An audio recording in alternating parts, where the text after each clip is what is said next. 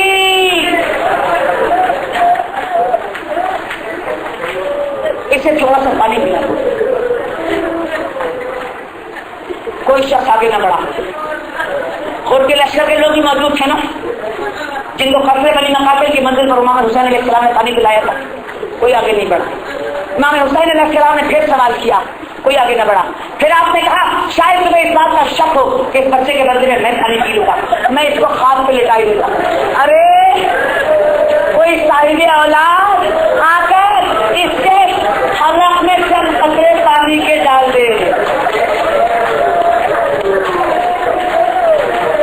کربلا کی جلتی ہوئی زمین پر حسین نے علی اصغر کو رکھ دیا، خود پیچھے ہٹ گئے۔ بچہ گھر بریک پر تڑپنے لگا، کوئی آگے نہ بڑھا، کوئی آگے نہ بڑھا۔ تڑپتے ہوئے بچے کو امام حسین علیہ السلام نے دوبارہ اٹھایا، فوج اشیاء کی طرف رخ کیا اور کہا علی اصغر حجت خدا کے بیٹے ہو، حجت تمام کرو۔ بچے نے سوکھی زبان منہ سے نکالی، ہوٹوں پر پھیلانے لگا، ہائے ہائے فوج اشیاء منہ کھیل کھیل کر رونے لگی۔ عمر صاحب نے لشکر کا بدلتا ہوا رنگ دیکھا، ایک بار ہرملا کو آواز دی، ہرملا اختہ کلام الحسین، ہرملا حسین کے کلام کو قطع کر دے۔ اب سیف پہلو تیر چڑھا۔ عزیزوں وہ پیر جو اونٹ کو نہل کرنے سے پہلے اس کی گردن میں مارا جاتا ہے،